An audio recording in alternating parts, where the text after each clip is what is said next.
நான் அந்த ஜுட்சுவை பயன்படுத்துற நேரம் வந்துருச்சு.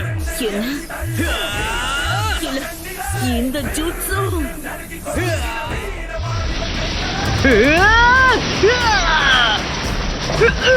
ஜிராயா, இந்த சின்ன பையனுக்கு ராசிங்கான கத்து கொடுத்தது நீயா தான் இருக்கணும். ராசிங்கான்? ஆமா, நான் தான் கத்து கொடுத்தேன். ஏன்னா நான் அவனோட குருவாச்சே. அதுல என்ன தப்பு? நீயும் ஃபோர்த் ஒக்காகேவும் மட்டும்தான் அந்த ஜூட்ஸ்ல தேர்ச்சி பெற்றவங்க. அதை சரியா கூட பயன்படுத்த தெரியாத ஒரு சின்ன பையனுக்கு கத்து கொடுத்ததுல என்ன பிரயோஜனம் இருக்கு? கண்டிப்பா ஒரு நாள் ஒக்காகே அவனை நம்பிக்கிட்டு இருக்கான் பாரு. இங்க யாரு முட்டாள்னு நான் காட்டுறேன். கொஞ்சம் பொறுமையா இருங்க. வெறும் 3 நாள்ல அந்த ஜூட்சுவை நான் பக்காவா கத்துக்கிட்டு வரேன் பாருங்க. சொல்றது சுலபந்தான், ஆனா கொடுத்த வாக்க காப்பாத்துறது ரொம்ப கஷ்டம்.